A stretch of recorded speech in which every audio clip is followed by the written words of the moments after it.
You got me. I did a cool backflip.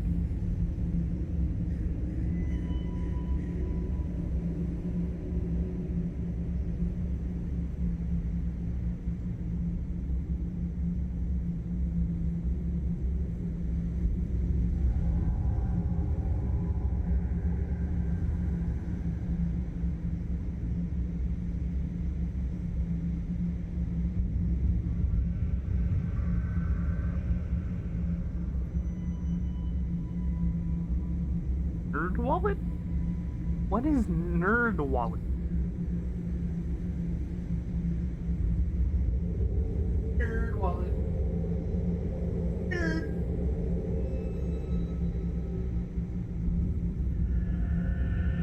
It's an ad. I had no clue. Okay. Huh.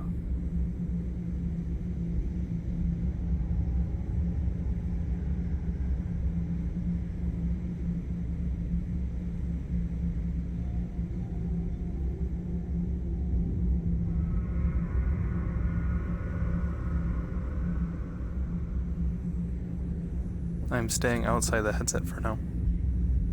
But what is it? Is it just a wallet for nerds? Or is there something special?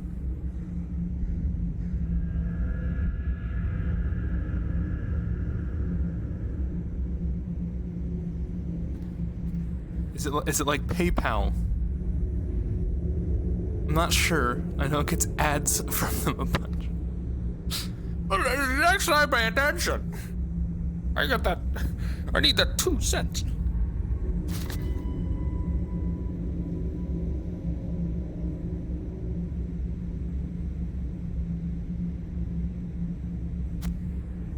An American personal finance company founded in 2009 by app claims to assist users in making personal financial decisions. Really?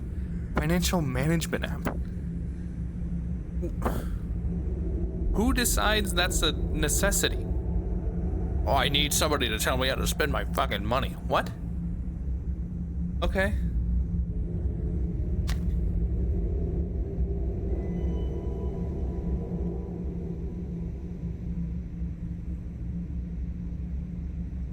For nerds only.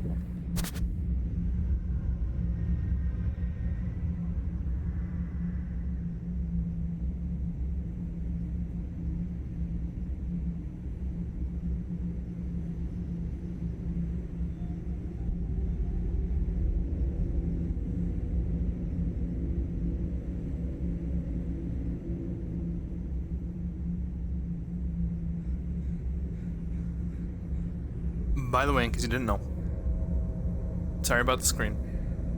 Today I'm just gonna be playing, I guess this week, I'll be playing Half-Life Alyx with the commentary.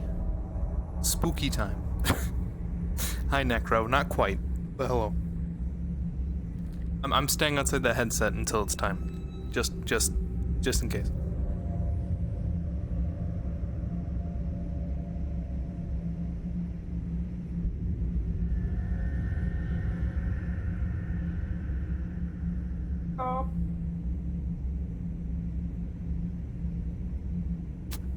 You know how scary it is when a headcracker jumps on your face? I've played this game. Of course I know. Welcome, Mikey. Back to Half-Life Alyx. That's right, we get to talk about why hasn't Streamer played Half-Life. Again. You know what? Maybe these commentary notes can give you some lore information, because apparently... And then I can also draw on the whiteboard. Try to give a rundown. Again. You can try that.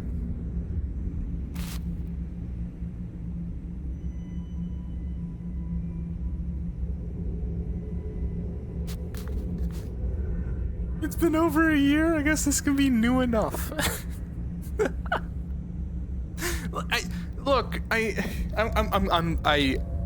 cherish Half-Life, but the games suck. Like the games can be so boring, only because they were like the first one was the pioneer of first-person shooters being narrative-driven. And it really fucking shows. Do Half-Life 1 VR. That's tempting. That is tempting. That could be changing it enough. I'll think about that. It's tempting. Oh, cool new 3070. Nice job playing a game that you came out when you were fucking born.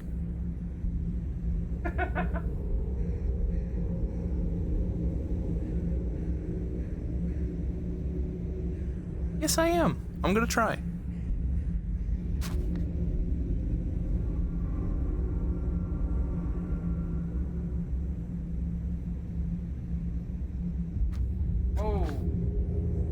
Whoa, that got choppy, huh? Holy shit. I'd only watched it from your perspective. That looked... Oh no. We'll have to see if this can handle what I'm doing with it.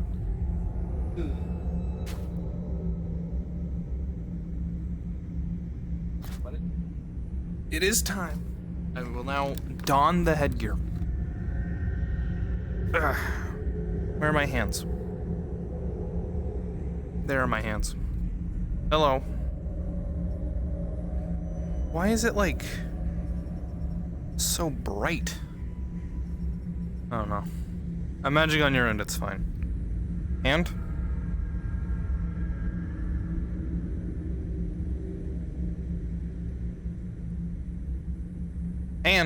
Okay. Now then. Entanglement. Hard. Commentary. Go. Yes. Here we go. Get ready for, information. Hello, Mario. Oh, that's right, you can't see me. I was doing a bit, physically. But all you see is a, setting up screen. One moment.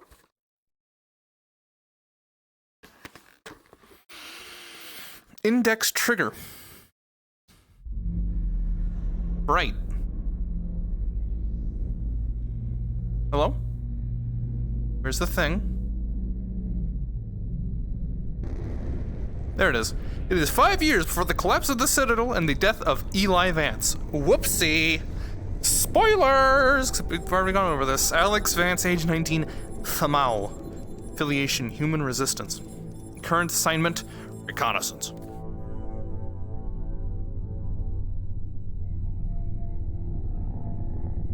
Okay. Now, Mikey, if you want a true Half-Life lore explanation, you talk like a mega gamer today? Well, I'm excited, I'm sorry. I need, questions. Hi, Whoa. my name is Gabe Newell, and welcome Hi. to Half-Life Alyx. Thank you. To say this product was a challenge would be an understatement. It's our first Half-Life title in over 10 years, and it's our first one in virtual reality. In addition to it being a great VR This experience looks that still gorgeous. felt like a Half-Life game, we wanted Half-Life Alyx to Until serve you players turn. who've been waiting to find out what happens after Episode 2, and at the same time, provide an on-ramp to anyone who hasn't played a Half-Life game at all. How does it look on your end? Ultimately, whether we succeed Choppy in any AF. of that Yeah. is up to you to decide. Okay. But hopefully, this commentary mode will give you some insight into the set of problems we face. Yes, thank you. Time to do this. Performance. App. And how we chose to tackle them. Is that better? To listen to a commentary node, pick up the floating hologram of a radio headset. I can in turn front of without you it. Whoa! and simply It put broke a on your little. head. Once you're done listening to the commentary, you can take the radio headset off, or simply put on the next one. Please What do we let think? me know what you think. I can be reached at gaben@valvesoftware.com. He said the thing. While I'm unable to reply to all the emails I receive, I do read them all, and they're a critical part of the feedback we use to evaluate our work. Thanks, and have fun. Thanks.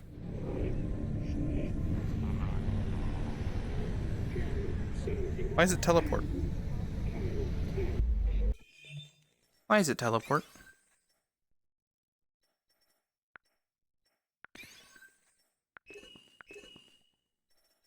Okay. Gaben. It's broke for us too. Okay, how does it look? Choppy? Bad? Streamer, why did you do this? I need answers. Is there motion blur? No, I think that's just my life. What do we think?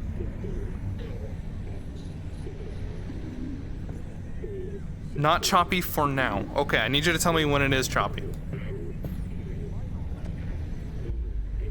I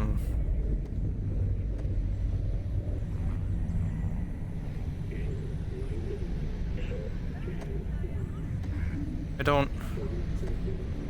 Gaben, how do you do this? It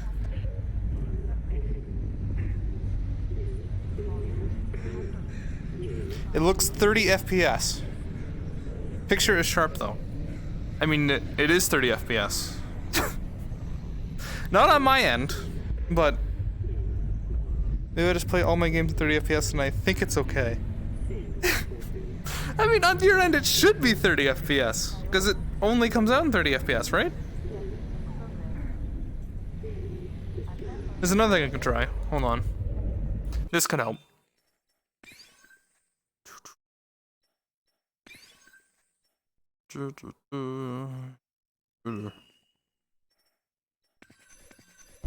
How's it look now? I imagine worse.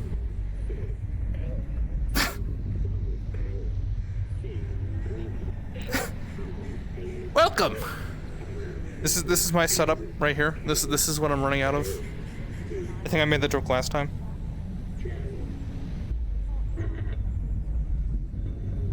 It's gotta be some tunes.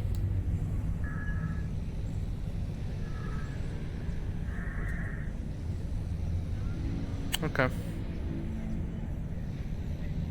I imagine it looks worse, but is it like more consistent? Try it the opposite. No one's gonna suggest anything. Also, is the mouse on screen? That's another question.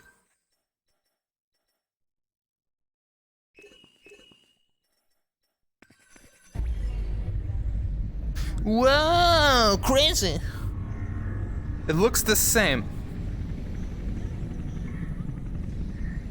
Oof. We could try the direct camera feed, if you'd rather. Is it that time? Is it time for streamer to use the this is currently Half-Life Alyx HUD. You can try streamer's view, if you'd rather. Looks as good as it can for 30 FPS. Do you want me to restart and up the FPS for output? Very good. Okay. All right. Hello? I still don't understand. Is this it? No. How do I use you?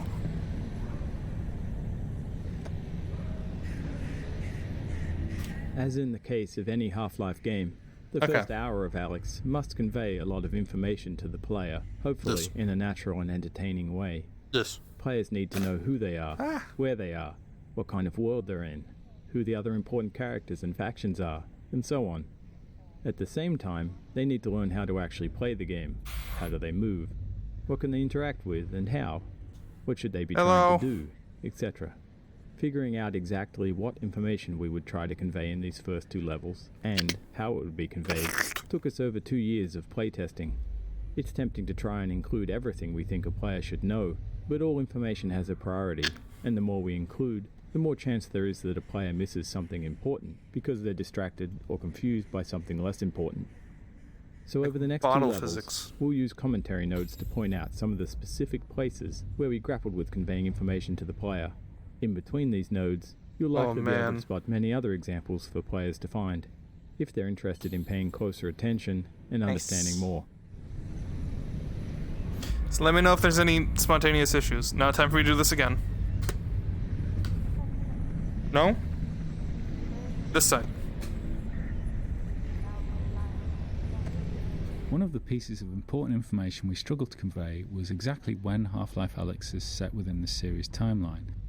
Whilst we tried to reflect it carefully in many of the world details, it was never 100% successful during playtests. Eventually, we decided it was too important to be left to the players to figure out, and so we put it in our opening text crawl. The Citadel's incomplete state did provide us with an early opportunity to reinforce the timeline visually. Half-Life Alyx takes place 5 years before the events of Half-Life 2, in which the towering Citadel represents the Combine seat of power. As we see here, however, early Combine infrastructure is a cluttered mess of cables and unusual structures sprawled all over the city, surrounding the Citadel's construction, and served as a useful indicator of the time frame. We went on to reinforce this impression in other places throughout the following level. Combine architecture tends to be abstract in scale and form, so we included some familiar visual cliches of human construction. The large external scaffolds, some distinction of floor levels, rows of small lights, and the tidying of the silhouette into more structured vertical elements try and strike a balance between capturing the alien nature of the Citadel whilst grounding its construction in enough familiarity to better understand its size and state. Large sweeping vistas such as this one proved an interesting challenge in virtual reality. Their distance from the viewer means they don't benefit from stereoscopic vision the way that small close-up objects do. Because of this, the small objects on the balcony often draw the attention of the players before they've even noticed the imposing structure in the distance. If we moved the Citadel too close, it felt absurdly huge and difficult to take in. Yet placed alone on the horizon, it felt two-dimensional and flat. We found the solution in filling the space between the viewer and the distant structure with many scale references. The city itself, huge supply cables leading towards the vanishing point, large repeated Combine buildings, heavy pollution fog, careful lighting, and all the animated elements, especially the helicopter whose sound begins in the fade-in. All these were carefully composed to help draw the attention of the player to the Citadel first, before letting their attention wander to take in the details of the city, and settle ultimately on the inviting items here on the balcony. Cool. Yeah, this is something that Valve does for all of their games. There's a lot of director commentary that they do. Apparently there's 3 hours of it, if I go through all of them. Hello? Alex, how's it looking up there? Good, Dad. Metrocop movement is normal. Same for the Combine patrols. How's it going in the stockyard? One Combine mini reactor from a shipment of 4,000. They're never going to miss it. Here, see for yourself. Not only that, someone's hacked into the Combine construction network. Don't get greedy, guys. We're not made of time here. 1 minute and I'm out, guaranteed. Oh, also, I spotted the Combine moving supplies into the quarantine zone. That place has been deserted for years. That is odd. Well, we'll look into it when we get back. What is this? Meet back at the safe house, baby. We'll be there soon. It looks like... Is this on? What do you... Okay. Terrific. Anyway. I will now that we've had, like, 30 minutes of director's commentary, it's getting over it with Bennett Foddy. It's time. Mikey, what are your Half-Life questions? Because we are now beginning. I'm gonna need your questions, because we're start with Half-Life 1.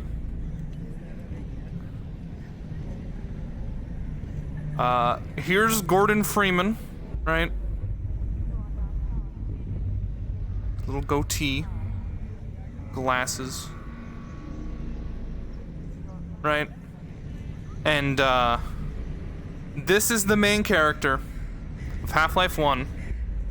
We'll get to that, but Gordon, scientist man at Black Mesa, do his job in his vac suit that is supposed to be like preventing radiation. He pushes a crystal into like a giant laser show, and this causes a resonance cascade. What that is a bunch of aliens show up. They're like, "Rawr, we're gonna eat you," right out of the portal. Literally, the entire Half-Life 1 game is Black Mesa after causing the crystal explosion resonant cascade. There's aliens that show up, military that shows up trying to kill both the aliens and Freeman and his scientist friends. Because this is a giant issue. Got with me so far? That's Half-Life 1. Mr. Freeman finds his way into the portal into Alien Land, where he takes out like this giant floating baby that was in charge of the invasion, or at least so he thought. We're going to get to Half-Life 2, but in between there are events that unfold. Hi, Mark. We're talking about Half-Life 4. Mr. Freeman, the whole time, has been tracked by G-Man, this, like, dude in a suit. Hello, Freeman. Who just, like, follows him around and is creepy, right? That's him, I guess. That's supposed to be a tie. It looks more like a... This looks like one of those, like, shitty lamps that's, like, the lady leg. Anyway, that's G-Man.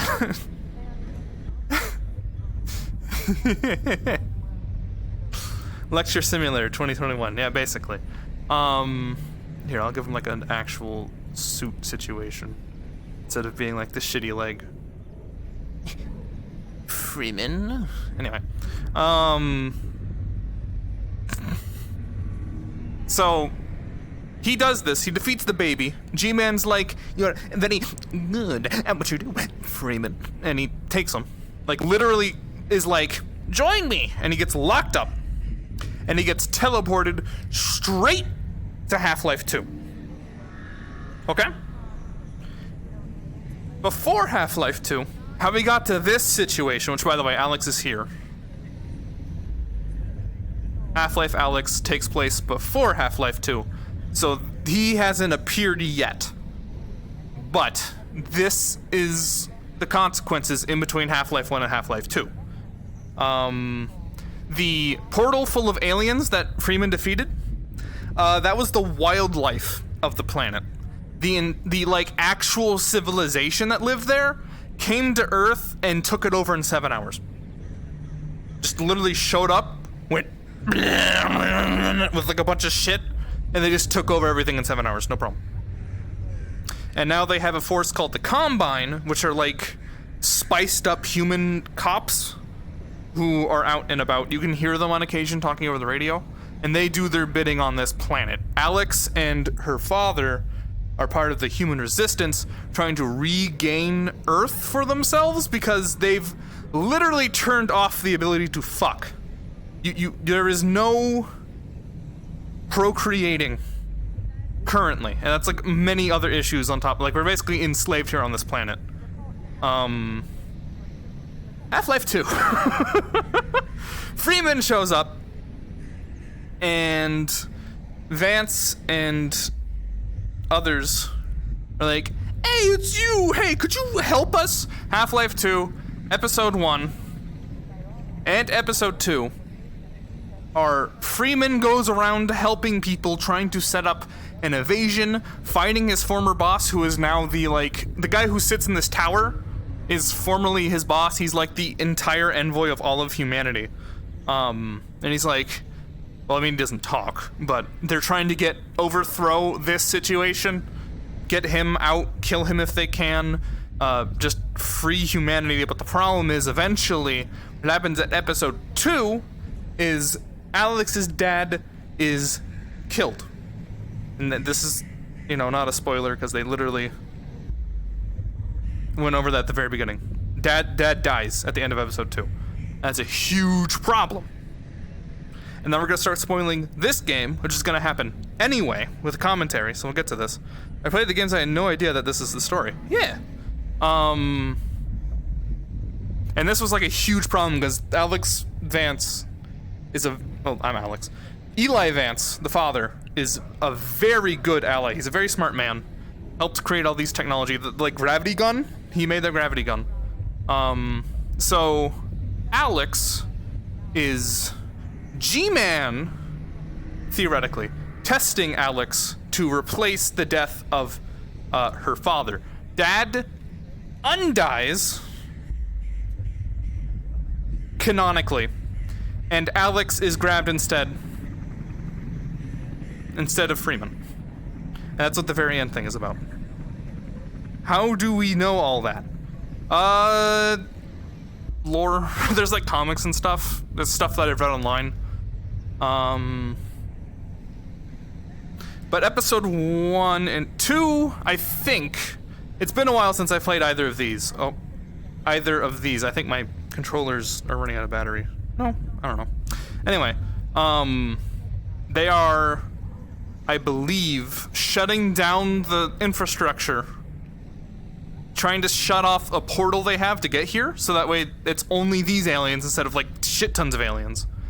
And finding, now this is where it gets complicated. They're finding I believe it's Borealis, which is an aperture science device. And you may recognize Aperture from Portal. That's right, Portal is involved. This is canonically in Half-Life universe. Portal takes place in Half-Life, both 1 and 2. The events of Portal 1 and 2 don't really affect the story, but the setting of Portal inside Aperture Science and the Borealis is what they're looking for, because they have teleportation technology. And they need the teleportation technology to shut down the portal to prevent more aliens from showing up so that they can actually have a chance at fighting. And so they're trying to find the boat, but they can't find the boat.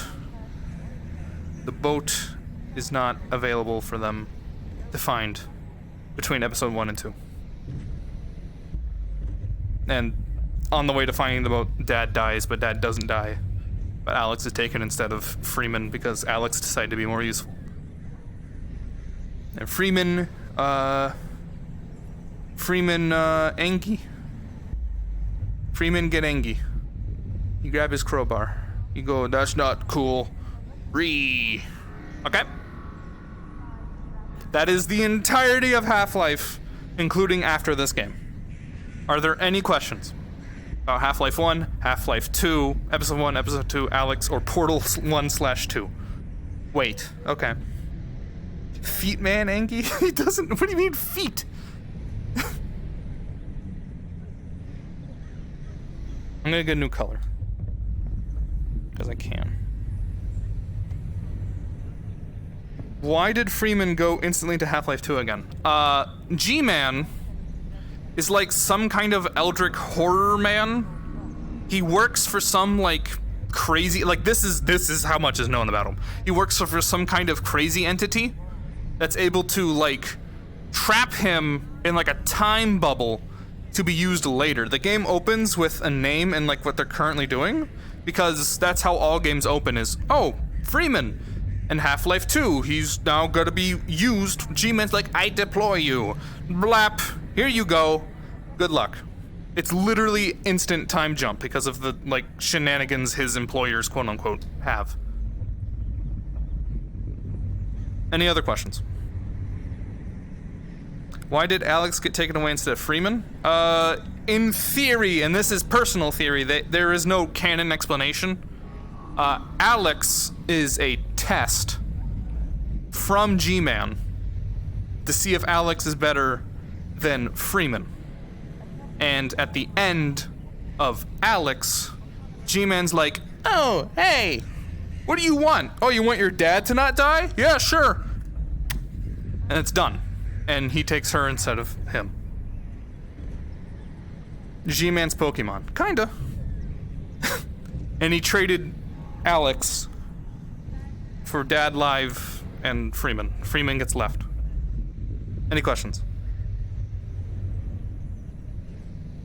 This is a lot more questionable lore, because why does G-Man get Freeman?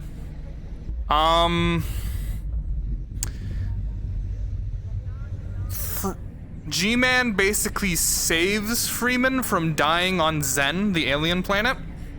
And he goes like, hey, you can work for me or die. And you as a player get to choose, but the canon ending is working for him to end up in Half-Life 2. We should talk about Seaman. Any other questions? I'll take a step back so you can see my like scribblings.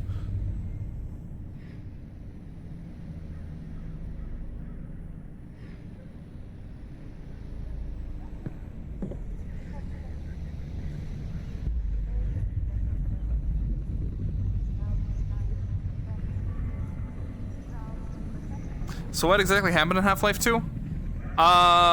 Freeman meets the gang, goes all the way around town, literally trying to get inside that tower. He blows up that tower, and then time freezes as G-Man's like, oh, it's that time again, literally. And that's the end of Half-Life 2. Episode 1 starts off where that picked off, and then this whole thing. That's how Half-Life Episode 2, or Half-Life 2 ends. That tower. Yes, this is the Citadel Tower, the one that's like literally in this box behind everything.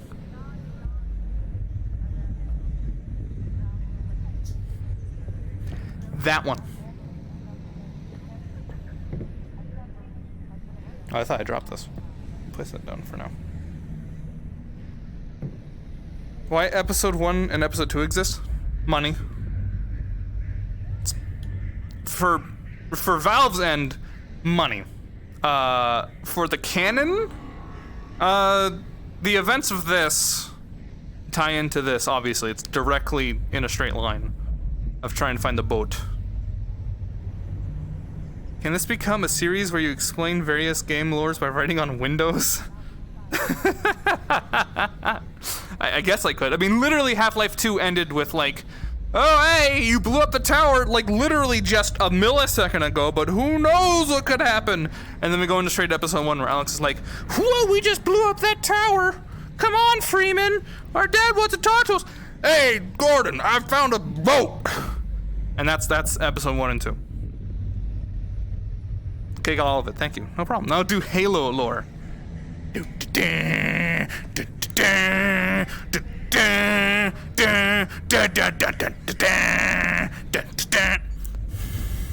have to do research. This is something that I grew up with and got to pick up along the way. Halo is a bit more difficult for me because I didn't grow up with it, but I know some stuff, as you've told me. Wait, Alex, dad becomes undead in Episode 2? Why? Okay. The ending of actual Episode 2 is like big figurehead alien slug man, not that much of an exaggeration, shows up and goes and just kills him, sucks his life out. Again, I'm not actually exaggerating that much. The reason he becomes undead is the end of Alex. G-Man goes, oh, you want your dad to be alive? Cool. There you go. You work for me now. It's a similar situation to what happened to Freeman, where he was gonna die, but G-Man was like, yo, what if you didn't die, bro? Work for me. You sound like you make a lot of people really angry if you tried. I'd be so mad. Halo lore fans are the whack. What, I can't be like they stole a bunch of children and then one of them turned out to be piss in my suit, John? Doom lore be like, demon bad, initiate CVT on them. No, there's actually more to that, actually. Alex ends with her making the decision to father not dying in the future. Correct, yes.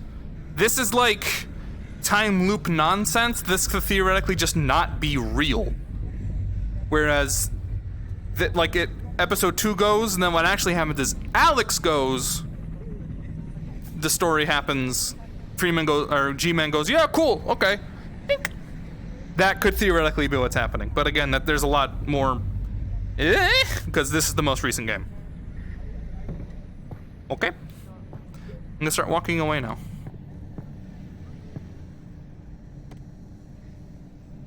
In these first areas of the game, we grappled a lot with the density and prioritization of the information we were conveying to the player. Yeah. Playtesting showed us that players in VR were easily distracted, often due to better peripheral vision, such that they'd focus on one scene element while losing track of others. This was exacerbated in these first rooms because players were acclimatizing to being in VR, often for the first time. In addition, different players progress at different speeds. We saw some players spend 30 seconds on the opening balcony and others 30 minutes. As a result, we did a lot of iteration over the set of opening areas, each time changing what information we tried to convey and where. Initially, the video call from Eli took place in the later refuge room with the Snarkin camcorder, but players were often too engrossed in interacting with all of the detail in that room to pay attention to the conversation between Eli and Russell. We moved the video call out to the starting balcony, but there it distracted from the establishing shot of City 17 and the Citadel. It also came at a time when players were still figuring out core game elements like movement and hand interaction with the world. That collision made simple things hard, like when to show the player a movement tooltip if they immediately started the video call. Eventually, we settled on inserting the greenhouse between the starting balcony and the refuge, which allowed us to move the call to an area with a slightly obscured vista and fewer interactable objects. This avoided the distraction problems and ensured players were past the initial gameplay moments of figuring out their hardware and movement setup. It also had the bonus of allowing us to add further detail to the opening balcony and Alex's refuge without fear of creating distractions from the video call. We know nothing about the G-Men's employers, right? Nope, just that they're super powerful and exist. So why can't people have sex? I know there ain't kids that have, like, a machine? Go burr. Literally, there's just some device giving off a signal that prevents sperm from working, I think, is actually the real full detail. Like it's some kind of vibrations or something. Like some radio wave. Some magic mumbo jumbo. Okay.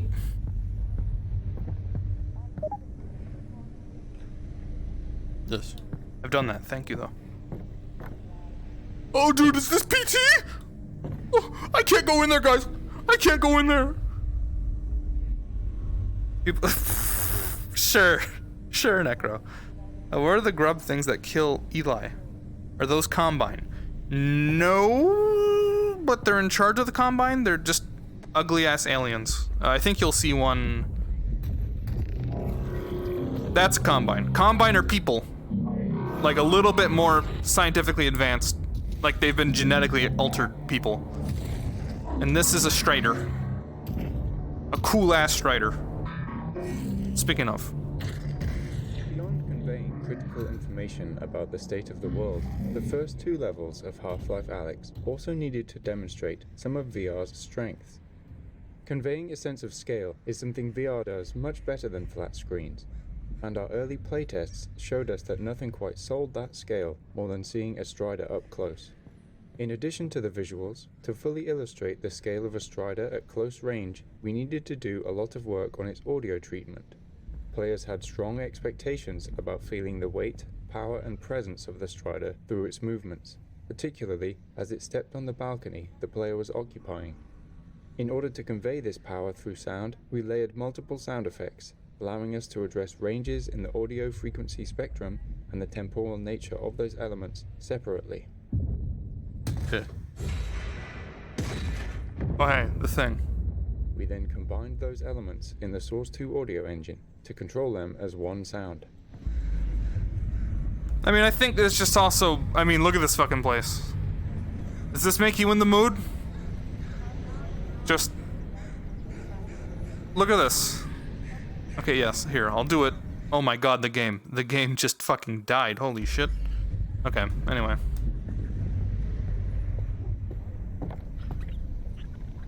Hello. This room, internally referred to as Alex's Refuge, was initially the location where the Eli video call took place. However, once that video call was moved out to the balcony, this room was freed up to solve other problems. In the Half-Life series, we've always tried to ensure that there's generally enough narrative for all players to understand where they're going and why, but for players who slow down and pay attention, there's more detail that can lead to a greater understanding. With the balcony being a place to get familiar with the game's inputs, the greenhouse being where the story kicks off, and the Strider there to surprise players with spectacle, we decided that the Refuge could be a quiet moment for players, where they could discover more narrative detail in the environment. At the same time, it could be a place where they can play around a bit more now that they're acclimated to being in VR. Spending time in the Refuge is meant to bring players into Alex's role in the Resistance and her place in the world. We wanted it to feel like a real stakeout spot, where Alex had been cooped up for weeks or months while planning the heist, doing research on the Combine. The camcorder, Snark, and whiteboards are all toys that respond to detailed interaction and reward deeper investigation, giving curious players more information about the world of City 17 and what Alex has been doing in it. Enjoy. Hey, here's a fun fact. Let's see. They nuked America. Right there. Oopsie. Run that chair! SJ is clearly among the first group of players not taking the time to reach a greater understanding. Yes, clearly. Got the Gorilla Tag game. You will love the game. I've seen it. I'm good. If life could be over tomorrow, some people enjoy the rush. Uh-huh. With the aliens. Yeah. That 7-hour war I mentioned, they literally just decimated. America is gone. Just... It's gone. And we are... here. In Comrade Land. Ish. You probably could have told from the language that's being played and the architecture and stuff, but... At least Mother Russia's still there. Yeah. Got these VHS tapes. And like... Hello? What the fuck was that? Desiccated sustenance bar. Water flavor. Exciting. Oh, this is dog. Let me see dog. No, dog. Let me see dog. Give me dog. Yes. Dog is the oh, it's like SketchUps for dog. That's cute. Alex has a pet like machine named Dog, and this is like his face and stuff. You see him at the end. Why are people speaking English? Player convenience. I don't know. So you're telling me the aliens are in allegiance with Russia and China? Yeah, basically. Oh, you know why they nuked America? Here's why. I don't know why I forgot this. Black Mesa was here. In Nevada. So... I think Aperture was too. I think that's the reason. Anyway.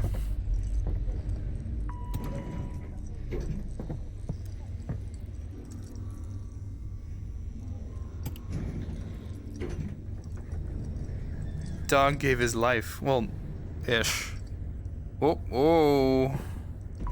I might have to turn down the settings some more. And just... Hey.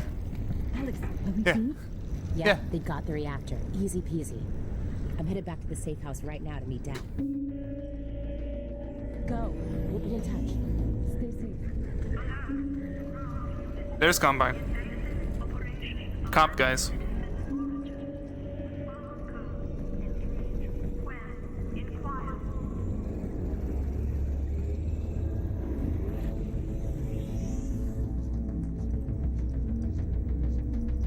You're telling me Black Mesa was nearby Area 51? I think it's supposed to be Area 51. They had teleportation technology and shit there too. Like they had super weapons. It's crazy shit in the game. Two critical pieces of information that we needed players to understand were simple to state, but not so easy to convey. That players were playing as Alex Vance, not the Gordon Freeman they've played in all prior Half-Life games. And that Alex is going to speak, unlike Gordon. These probably seem obvious to you now, but until we focused on them, it wasn't obvious to playtesters. Ensuring that everyone realized they were playing as Alex was something we decided to hit with the biggest hammer we could, and name the product after her. But even with that, we were very careful in Eli's video call to ensure it's reinforced immediately. Oh, I slipped on the wet tile. The character introduced here was added to further drive it home by calling out when the player exits the elevator. Olga is the first character the player meets in person. Gordon does not speak, no. Here, never. And again ahead in the alley, is aimed at driving home the fact that she's conversing with the player, and that the disembodied female voice the player hears is Alex speaking back. This was harder to convey in Eli's video call, because it already features Russell speaking off-screen, whereas in this scene, there's clearly no one else around in the conversational space other than Olga and the player. Dude, look at my hand. Without Olga, we found that, even though they had already spoken to Eli and Russell over the video call, playtesters still didn't feel like they were Alex. I feel like I'm Alex. Music. Music. Music made me lose control. Oh my god. I hate these. Just activate. When we started Thank Half-Life Alex, we were very curious to find out how VR would impact our music design. The Half-Life series has always used music sparingly, often leaving the ambient sounds of the world to provide the audio background. But it is a tool we like to use to highlight moments where the world state has changed in some important way. In this case, that something's riled up the Combine. In our early playtests of this scene, without music, but with many of the other visual and audio elements represented, we found some players didn't understand that they should move along, and that others became distracted by the interactive objects in the laundry. We experimented with some very simple quote-unquote action music to communicate the changing of the Combine threat level, as well as the story's intention for Alex to get to safety, and found that players were less likely to forget their quest and move towards their goal. Yeah, like me. It was kept simple and cinematic sounding to allow it to blend with the purposely complementary background sounds and gently start to normalize the use of music in VR in a familiar way. This success encouraged us to use the same technique in scenes with similar requirements later in the game. Of course he would draw a gun. Yeah, I would. All right. I should probably turn down the settings.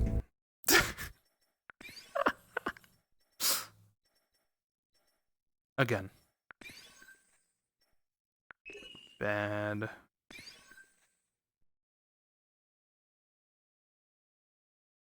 Should be fine.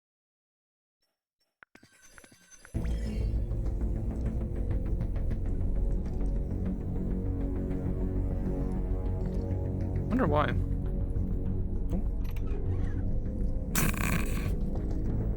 Oh my god, the game. Okay, I think we're good now. What is it? This doesn't seem like a routine sweep. Are you sure everything went okay? 100%.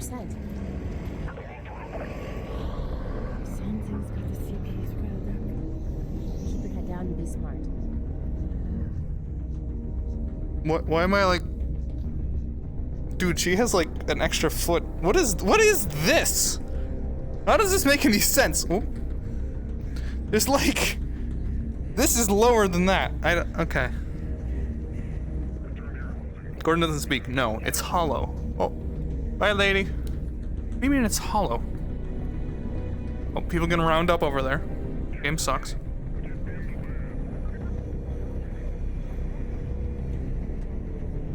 The remainder of this level is designed to continue informing the player about the world they're in, and to support the increase in the Combine's alertness. Okay. We also wanted detail to make the city feel alive, something that becomes much harder later on, once the player has a weapon.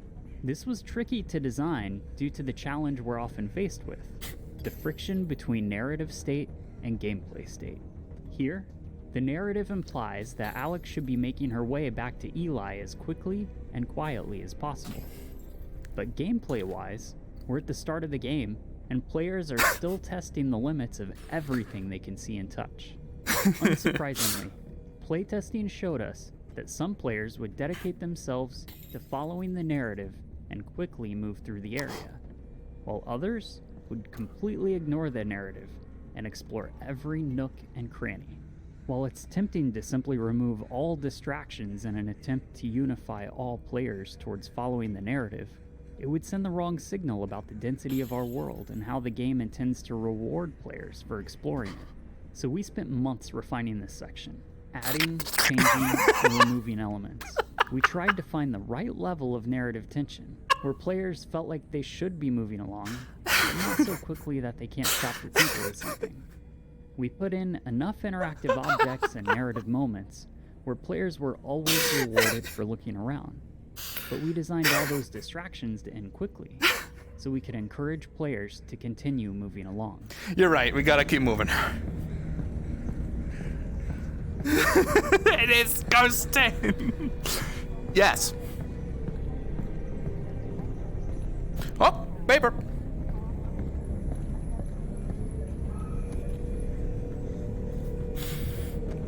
What you got? Portal storm. End Combine invasion. No respite. Experts warn. State of the market, not good. Unlikely negotiator, peace garners ill will and distrust as well as praise. Yep, Dr. Wallace Breen. Theoretical physicists. He is, he's the multinational surrender. Yep.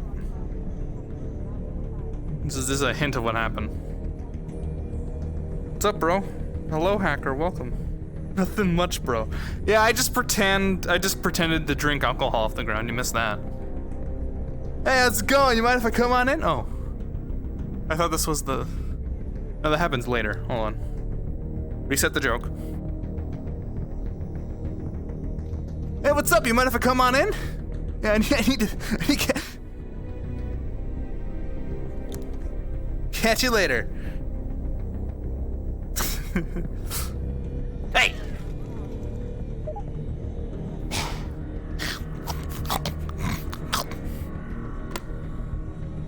I forget. Wasn't there a game that you could like pretend to eat stuff? Not this one. What is your display card? This is 3070. Does it look bad? Did I set up poorly?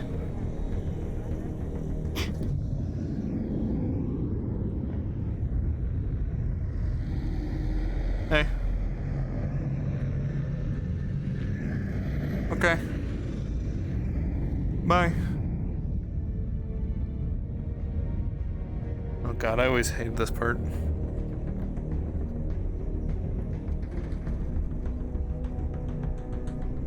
Should've done it this way. Hey!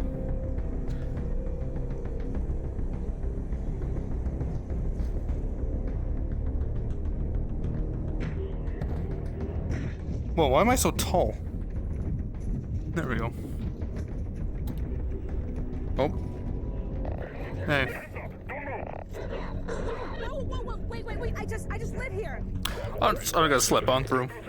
I'll Don't shoot. just slip on through here. Oh, oh my dad! Wait, can I get through here? I just need to grab some milk. Is that okay? Get out of my way. Just let me through. Let me through. You know what?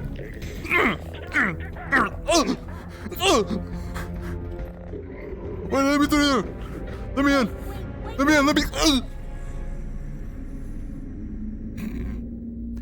Humor. Wow, my headset was really fucking up there. Holy shit.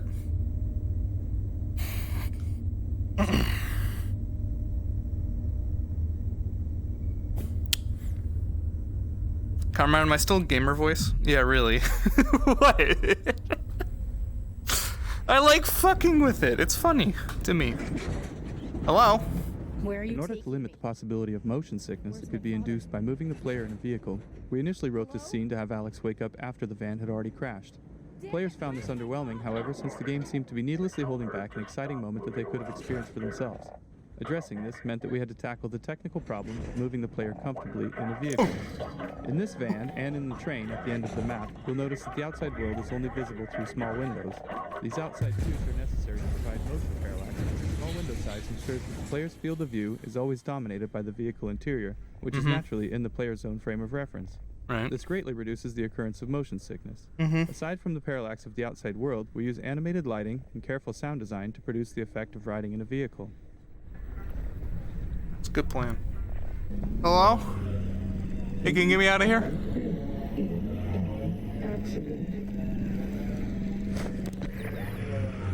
Alex, you there? You've got to get moving. Russell? I've been in an accident. I know. Hi, Puppet. I caused it, so technically not an accident. You've got to get moving. Wait, where's Dad? He's fine. Follow the drone. Hey, don't look at me! Hey, you little shits! Get back here! Kick your ass! Dad's okay, right?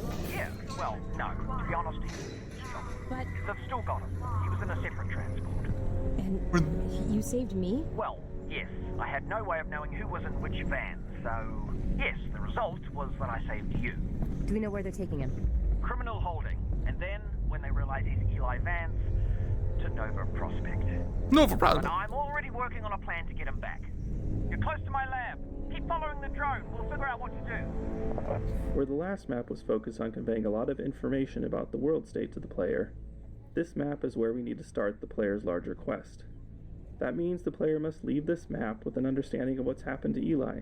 You know about Namos and Flaston? The player also needs to meet Russell, so they have a face behind all the radio dialogue throughout the game. Scout! Finally, we need the player to collect the gravity gloves and the pistol and learn how to use them both. This is a daunting list. From experience, we know that if we cram all that into a single scene, players won't be able to remember more than a couple highlights. So this map's purpose is essentially narrative pacing. We need to draw apart the required events, separating them with enough time and space that players could ingest and remember them. At the same time, we're a little under the gun. Playtesting showed us that by now, some players have been playing for 30 minutes, and they're wondering when they're going to see some enemies. I've been playing for an hour. That's not good. One of the first steps the writing team took on this map was to flesh out a scene between Russell and Alex that covered all the dialogue we needed. Due to the fact the player is meeting Russell for the first time, and that there are a significant number of in-fiction events that Alex and Russell need to talk about, the scene ended up containing a lot of dialogue. We knew there was no way we could build a scene that long without boring the player, and the most important elements would be lost in the noise. One of the first tools we used to address this was the introduction of Russell's drone. It allowed us to take chunks of the dialogue from that original scene and deliver them throughout the area preceding the scene.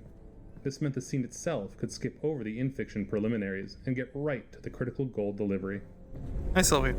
Namos is you don't have father and mother and brother and sister.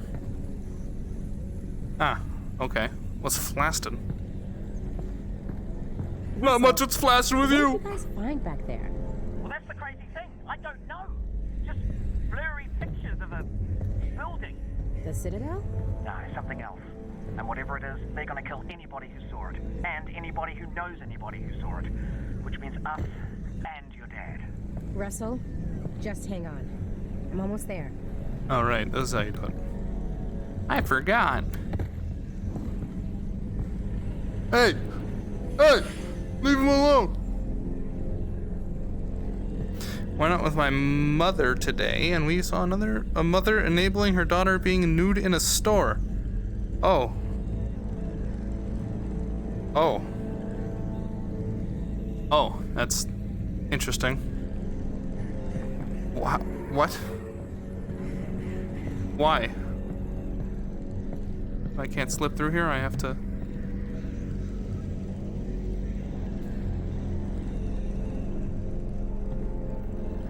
What the shit?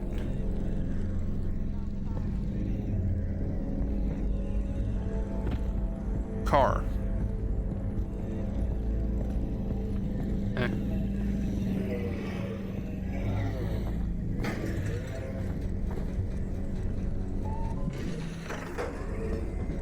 Wee.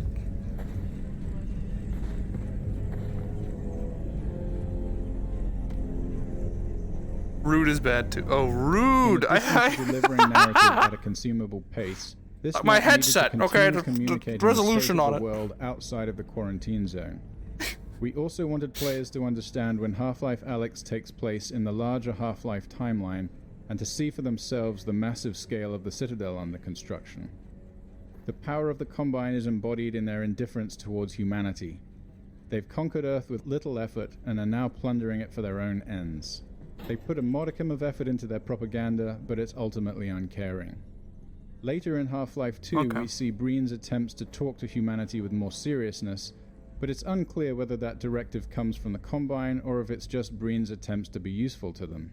Did I just break it? Meanwhile, the Combine construction is brutally efficient. The Citadel's pervasive feeder cables make no attempt to fit into the lives of the residents as the Combine drains the city of its power. Within this playground, a nostalgic... My game crashed. Okay. Oh. I'm now looking at my stream.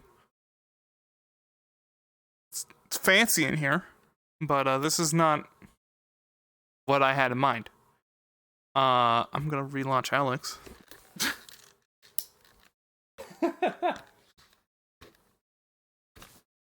Can we see? Oh, we can see. No. No, you can't. Lie to me.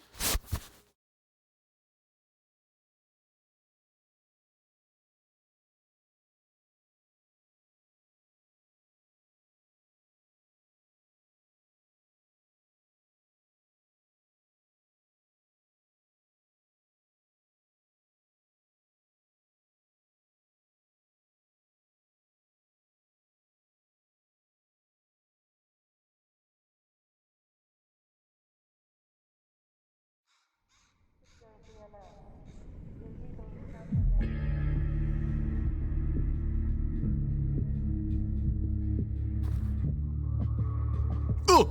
Valve! Oh, that is not a hand. This is a hand. There we go. I'm above recommended levels. What's the recommended level? Why are you having so much more issues than last year? Mouse on screen. What do you mean? Last year we had issues. Are you crazy? Playground, a nostalgic nod to Half-Life 2, this enormous cable has been run right through the mural on the wall, demonstrating the Combine's total lack of interest in the history behind the city. Yeah. I've had issues. I have issues.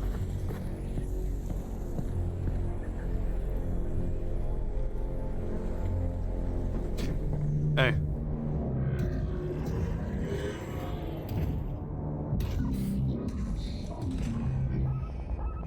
Holy mo- oh!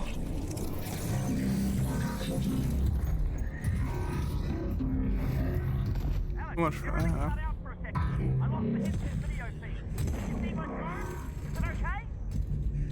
Sure. Yeah, I'll be there in a minute.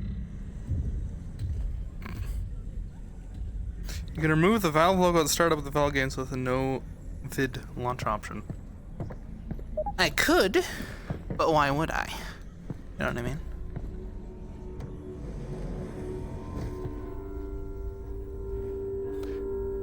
Hey, welcome to my my room. Wow, my game is stuttery. Oh, is it because, hold on.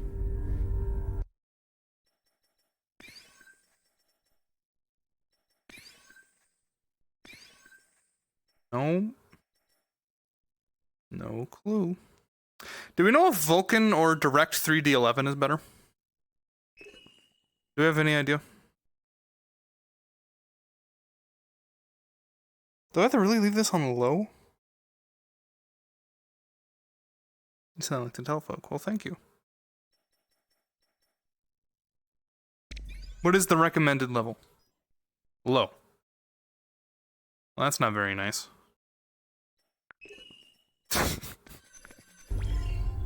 What the fuck? That's your ability to play anything has not changed. Vulkan is supposed to be better for older hardware because it uses less resources. And what, Direct 11 isn't?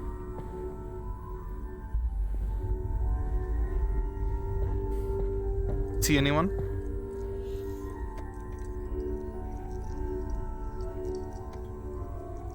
Cheers. I'm drinking this like a weirdo. Spoke from never got used to it. Vulkan. Alex, great. Okay, Hey. let's wait. My drone's okay, right? Nope, it exploded. I'm fine, by the way. Right, good. Well, that's the main.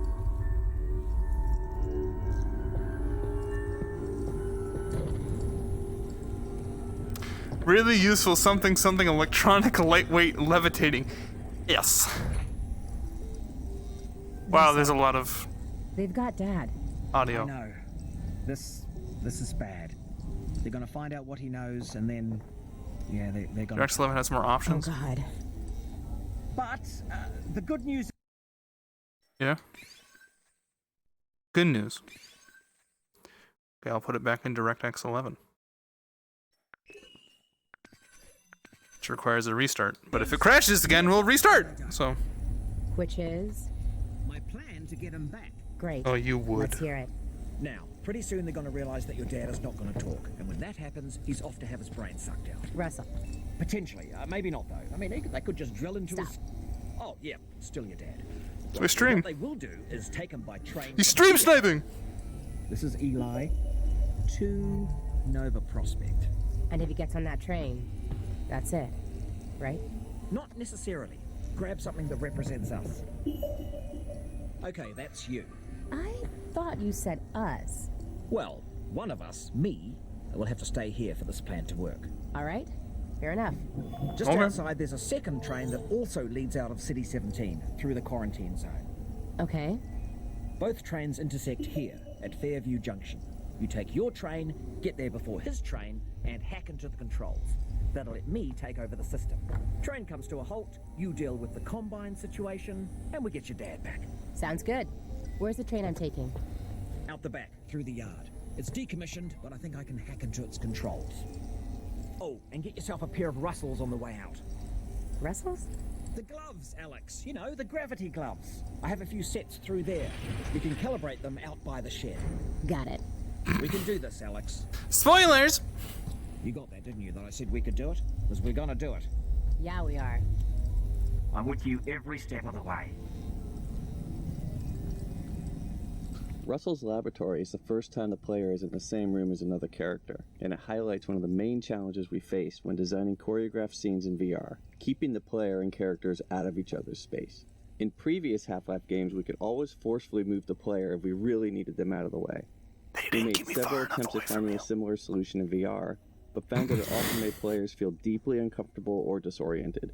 So instead, we designed these spaces to allow for a natural separation between the player and our characters. Where natural separators couldn't exist, we had to restrict players from moving into the character's space, removing that limitation as soon as the character had moved out of the way. Another challenge was balancing how often characters respond to player actions while delivering important narrative information.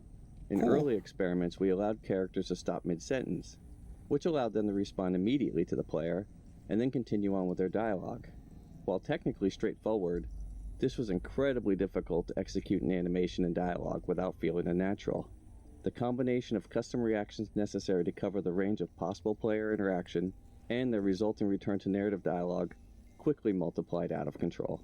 Eventually, we settled on a solution where we allowed only a minimum of interactions during the important narrative delivery sections, and a wider range of responses to more complex reactions after the scene has completed. In the case of Russell, we layer subtle head facing and natural eye contact on top of his performance while he is talking with Alex. Then, after the scene, when he is typing at the computer, he will respond to players trying to touch him or objects being thrown around.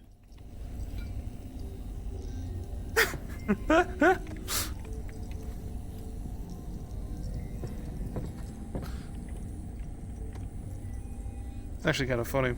Hold on.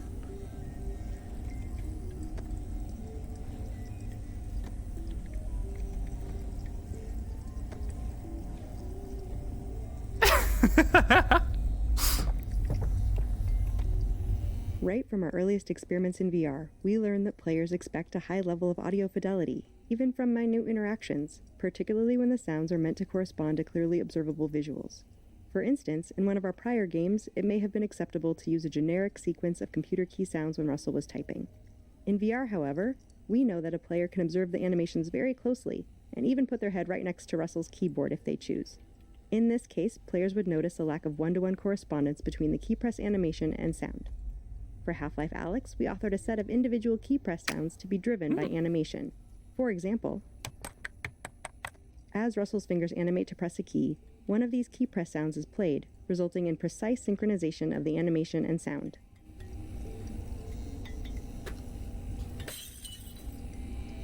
Sorry. You're a gremlin. Nah.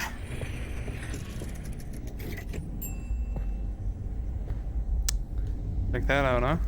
All this mess. Oh, this book's important, I think. Hold on. Let's put these on.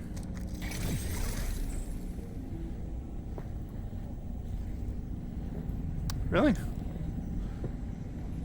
There's supposed to be something important about this book. Oop. From here to there, in less than under a second, Dr. Isaac Kleiner. It's Kleiner.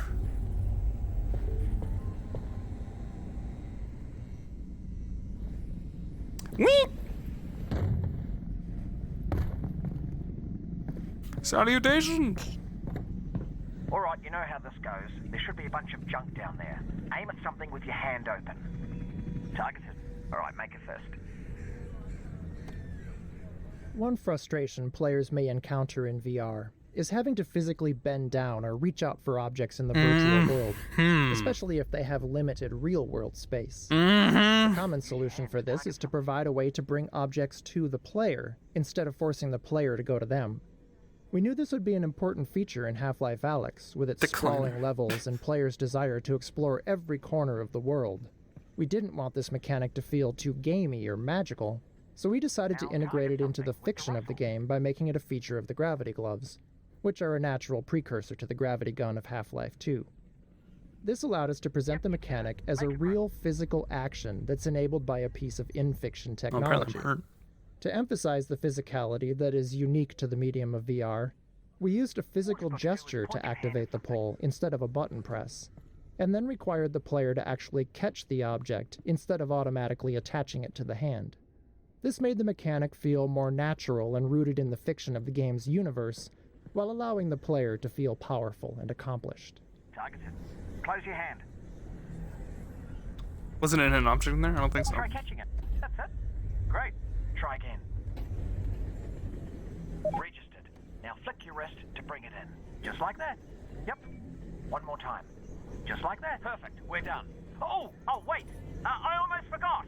Alex, up here. You're gonna need a gun. Yeah. Don't worry, it's unloaded. It's unloaded now. Oh my god. Thanks. Oh, almost forgot. Guns need ammo. What? This isn't my primary hand. What? Right, heading back to the courtroom. This isn't my what? Excuse me.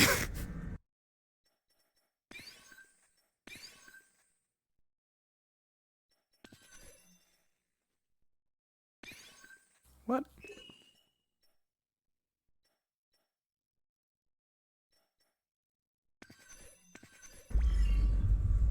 There we go. That's why nothing made sense. It was all in reverse. New Zealander helps out America. Check inside the car. This one? Or inside this one?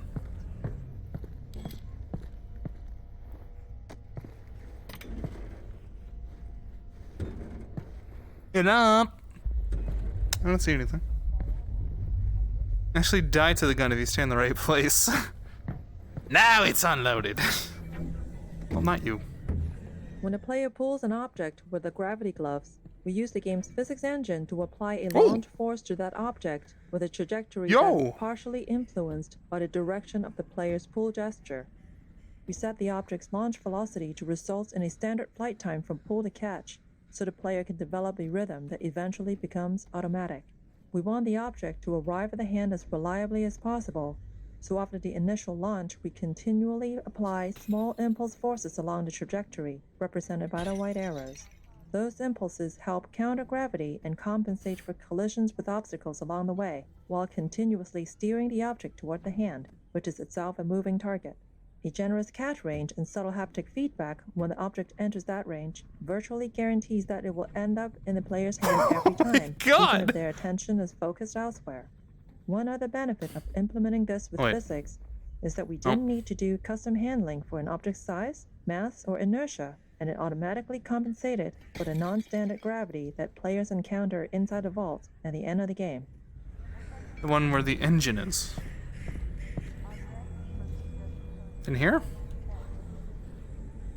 Like in the trunk. So I can't open this. I don't think anyway. No, nothing in here. Nothing in there.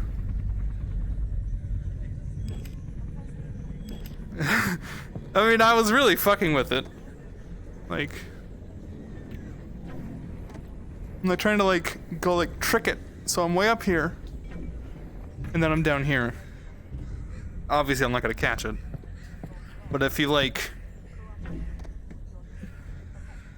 that's believable. They track that for you. That's kind of cool.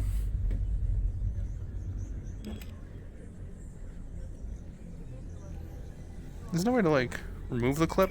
Oh, found it. Could have sworn there was something. We can check the other cars. Let's see. Do you open? No. Do you open? Yes. What's in here? Darkness.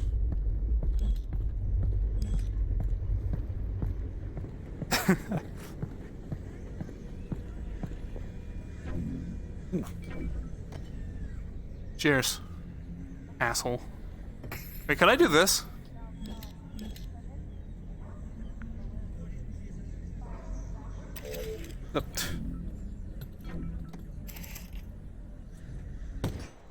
Yes. Why can't I shoot? Hey, that's my window. Watch it. Oh yeah? I need to get used to iron sights. I've never liked iron sights in anything. Safety matches with like a little cat.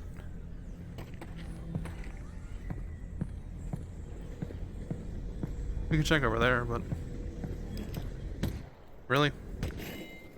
Oh, you took care of that lock then. Good, great. Did have the key for it, but should have given you that. That's on me. Calm down, cowboy.